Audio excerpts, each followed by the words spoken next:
أعوذ بالله من الشيطان الرجيم بسم الله الرحمن الرحيم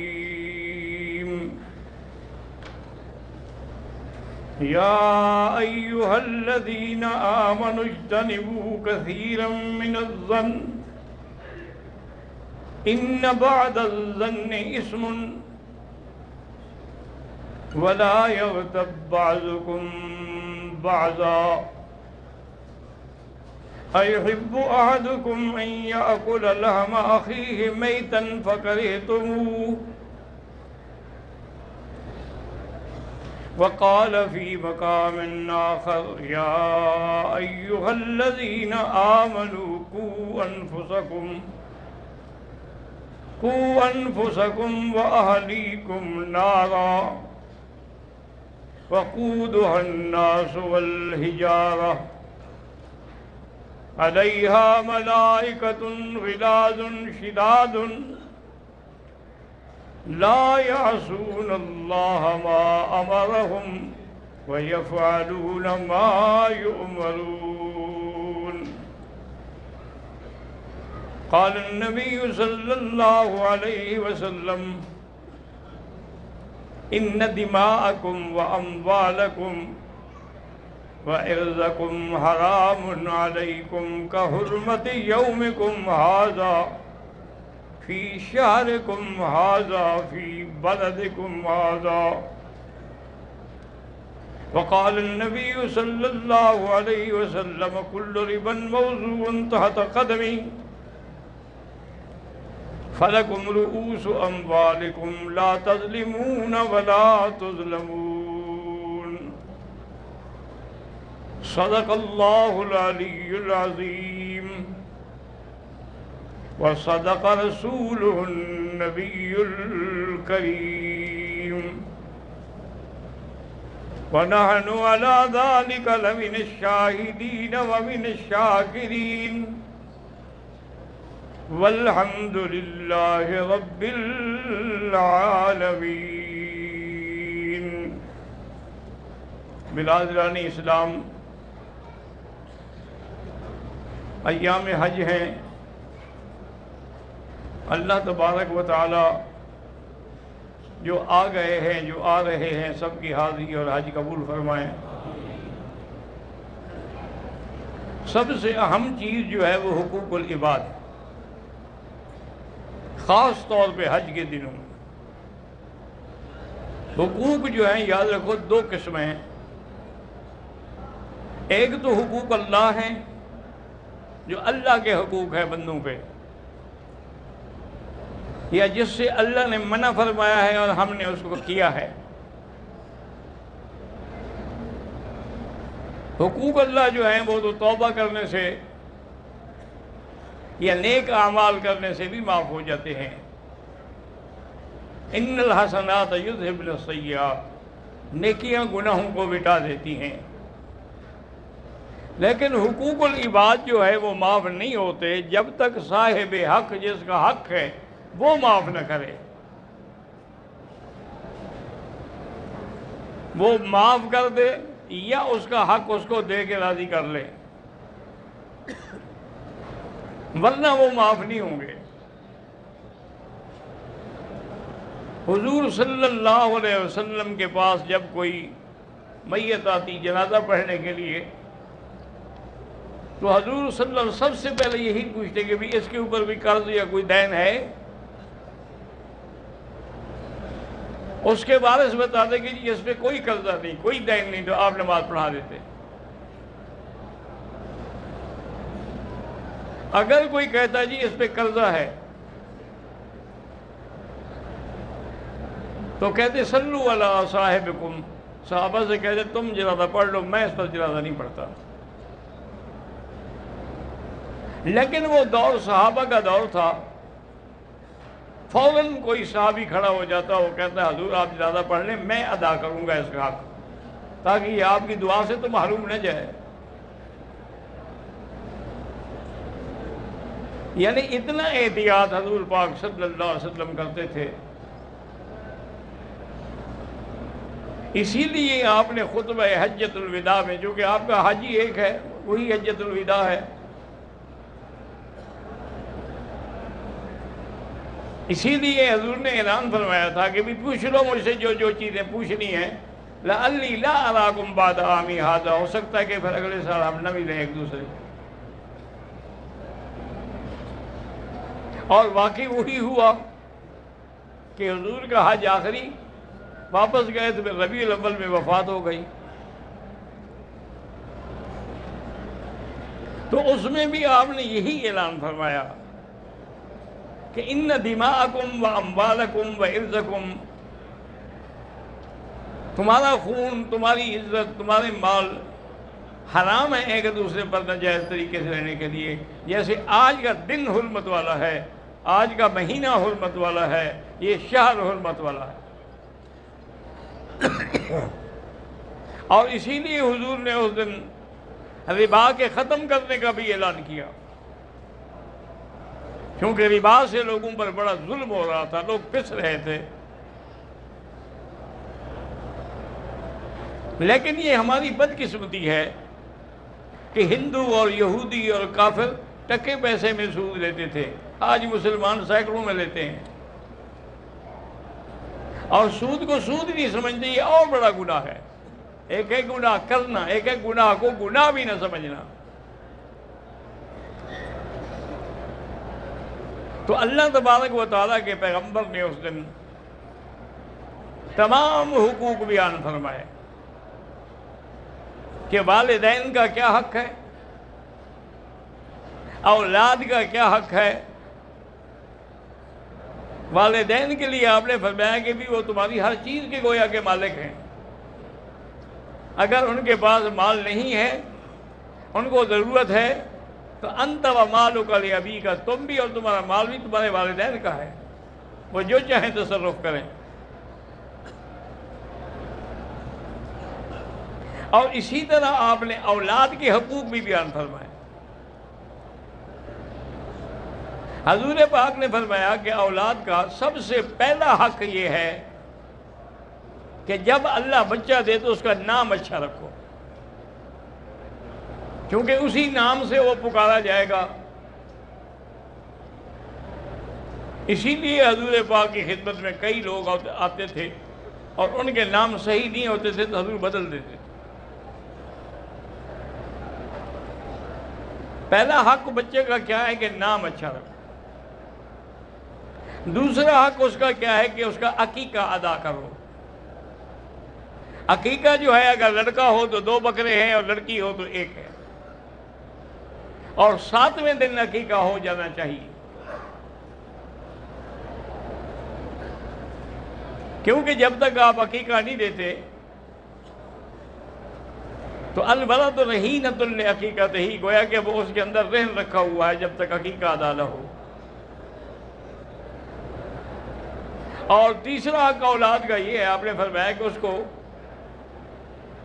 تعلیم دو، اس کو ادب سکھلاؤ، اس کی تربیت کرو، اور وہ جب بالغ ہو جائے اس کی شادی کرو.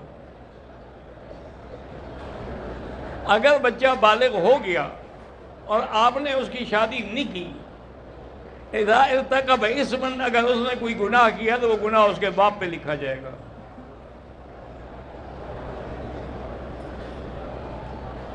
یعنی کفار نے ہر چیز میں مخالفت کی. حضور نے فرمایا بالغ ہو نکاح کر. یہ کہتے ہیں نہیں 18 سال سے پہلے تو بالغ نہیں ہوتا. قانونی بلوغت جو ہے وہ 18 سال ہے.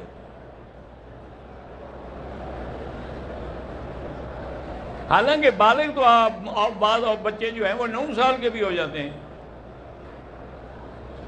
12 سال میں تو عام ہو جاتے ہیں.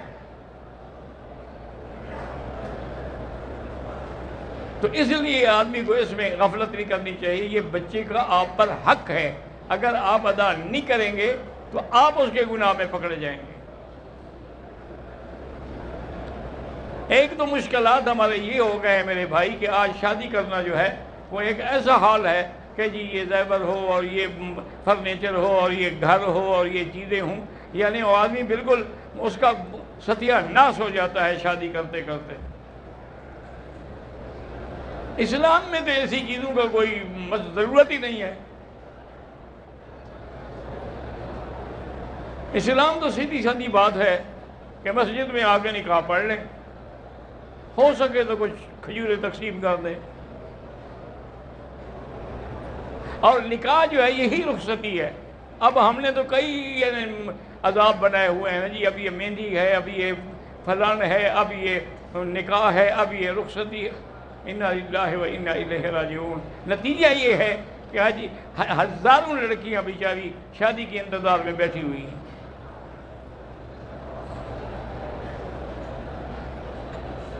اس لیے حضور پاک صلی اللہ علیہ وسلم نے فرمایا، ایک دفعہ اپنے صحابہ سے کہا بھی آج اپنے اپنے گھر سے جو کچھ بھی ہو پکا ہوا وہ لے آؤ۔ تو صحابہ لے آئے ہر چیز، کوئی کھجور لے آیا، کوئی ستو لے آیا، کوئی روٹی لے آیا۔ ہر گھر میں آج میرا نکاح ہے بی بی زینب سے، تو اس کی خوشی میں یہ ولیمہ ہو گیا، بات ختم۔ تو کوئی اس میں بوجھ نہیں، کچھ نہیں۔ مجھے خود یاد ہے کہ مجھے علم نہیں تھا، جب میرے والد صاحب نے نکاح اور شادی کی تو لوگوں سے کہا بھی آپ اپنے گھر کی چیزیں لے آئیں، عشاء کی نماز کے بعد یہیں مسجد میں بیٹھ کے سب مل کے اکٹھے کھانا کھائیں گے۔ وہ لے آئے، سب نے اکٹھے کھانا کھایا، مجھے بلایا انہوں نے، اور بس آپ کا میرا نکاح پڑھا کہ آپ کا نکاح ہو گیا، آپ کی بیوی آپ کے گھر آ جائے گی بس۔ یعنی آپ یقین کریں کہ مجھے، کوئی ایک آدمی ہوتا ہے ہمیں شادی کے لیے کپڑے پہنتا ہے، کچھ کرتا ہے، یعنی اس کا پتہ ہی نہیں تھا کیا پہننا تھا آدمی نے، جو پہنا ہوا تھا پہنا ہوا تھا۔ تو اس کا نتیجہ یہ ہوا کہ کسی میں بوجھ نہ رہا، کیونکہ میری بیوی جو تھی وہ بھی میرے والد صاحب کے سگے بھائی کی بیٹی تھی اور یتیم تھی، کفالت والد صاحب ہی کرتے تھے، وہ تو کوئی گھر سے ایک کمرے سے دوسرے کمرے میں آ گئی بس۔ تو اس لیے آپ اس کو عذاب نہ بنائیں،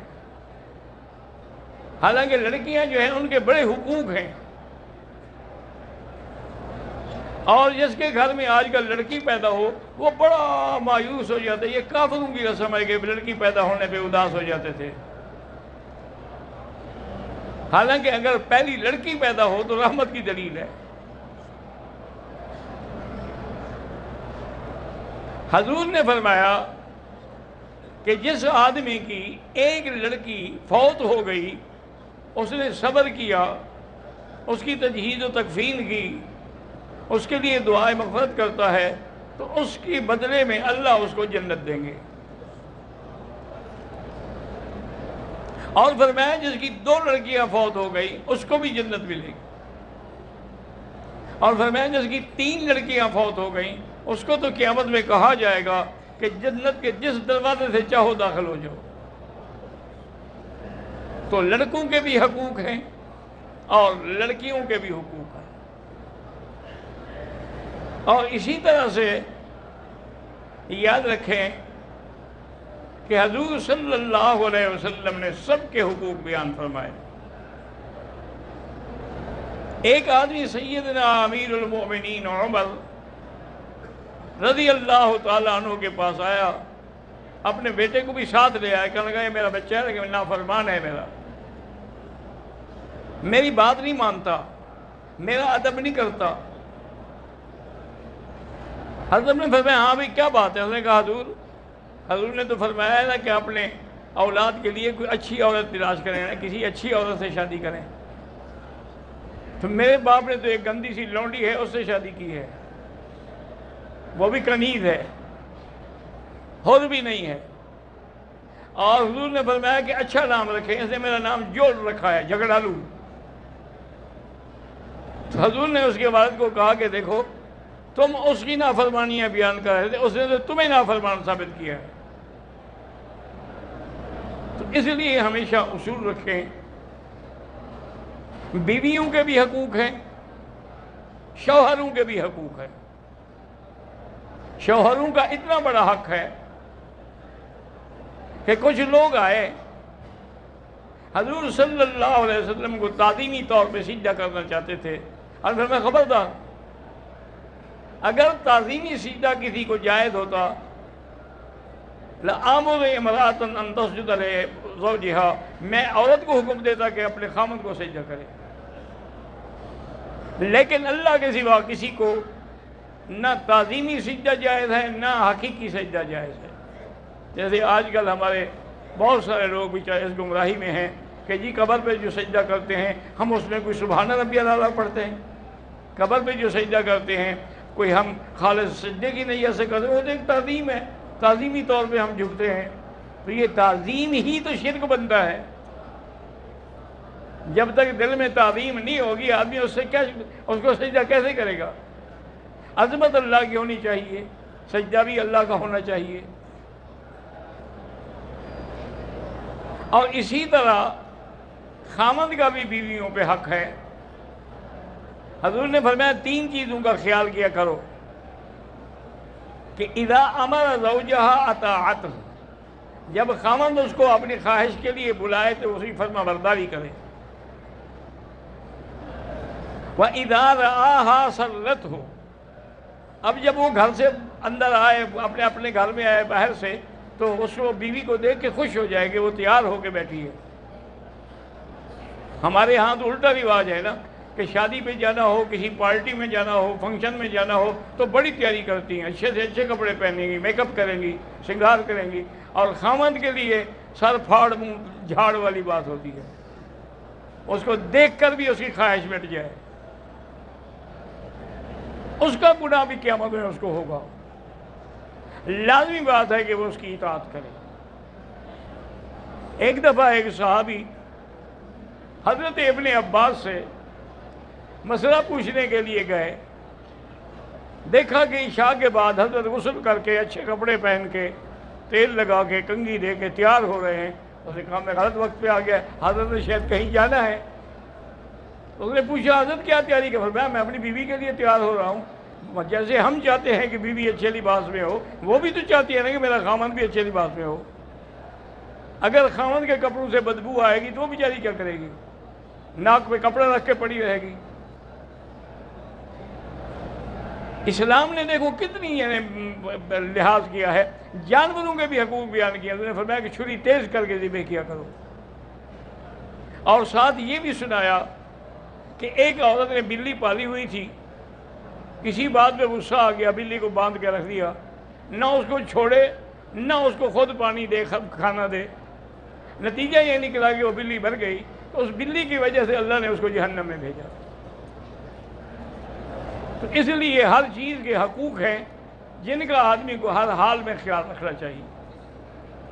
اور اسی طرح میرے آقا نے فرمایا کہ لا تحسسوا ولا تجسسوا ولا تغتابوا ولا تہجروا ولا تقاطعوا، کہ ایک دوسرے بھائی کی چغل خوری نہ کیا کرو، جاسوسیاں نہ کیا کرو، اگر اس کا کوئی عیب نظر آ جائے تو اس کا اشتہار نہ لگایا کرو، بلکہ پردہ ڈالا کرو تاکہ اللہ تمہارے گناہوں پر بھی پردہ ڈالے۔ حضور صلی اللہ علیہ وسلم نے اس لیے کہ حجۃ الوداع میں سارے حقوق بیان کیے، جس کے لیے ضروری ہے کہ ہمارے تمام حاجی حضرات اگر کسی کا حق دینا ہے ابھی حج پہ جانے سے پہلے بخشوا لیں تاکہ آپ کا حج نہ برباد ہو جائے۔ اگر مال حرام سے کسی نے حج کیا تو جب وہ کہتے ہیں لبیک اللہم لبیک تو آواز آتی لا لبیک ولا سعدیک بل حجک مردود علیک، نہ تیری حاضری مجھے قبول ہے نہ تیرا حج مجھے قبول ہے۔ اس لیے آپ حقوق ادا کر لیں، معافی مانگ لیں، یا اس کے ساتھ کوئی وعدہ کر لیں کہ میں واپس آنے کے بعد تمہارا قرضہ ادا کروں گا۔ ان چیزوں کا خیال کریں گے تو انشاءاللہ پھر آپ کا حج قبول ہوگا۔ اسی طرح جیسے آج کل ماشاءاللہ حاجی اکٹھے ہوتے ہیں، ایک مکان میں کئی ہوتے ہیں، ایک دوسرے کا پردے کا احساس کرو، ایک دوسرے کے کھانے کا خیال رکھو تاکہ کسی کو تکلیف نہ ہو، پریشانی نہ ہو، کیونکہ جب تک کہ آپ خیال نہیں رکھیں گے پھر آپ کا بھی کوئی خیال نہیں رکھے گا۔ تو انشاءاللہ اللہ کو منظور ہے تو سب حجاج کرام جو ہیں وہ 8 تاریخ سے پہلے حج کی تیاری کر لیں، اپنی حجامت وغیرہ ہر چیز بنا لیں. اور آج کی رات جو ہے، جو کہ آج کل تو 7 کو بھیجیں گے، اس کی رات جو ہے تو بیوی کے ساتھ رات کو احرام باندھنے سے پہلے ملنا جو ہے یہ بھی سنت ہے. حضور پاک جب آ رہے تھے تو جس دن آپ نے حج کے احرام باندھا تھا تو آپ کی جو بیویاں ساتھی ہر بیوی کے پاس گئے اس کا حق ادا کیا، چونکہ اللہ نے پیغمبروں کو 100 بندے کی طاقت دی ہوتی ہے. وجہ کیا ہے کہ جب آدمی کے اندر شہوت ہو تو وہ غلط نظر ڈالے گا، اس کو دیکھے گا، اس کو دیکھے گا. اپنی شہوت مٹ جائے، اپنے گھر سے روٹی کھا لے پیٹ بھر کے، تو دوسرے کی روٹی کو نہیں دیکھے گا، ورنہ سب کو دیکھتا پھرے گا.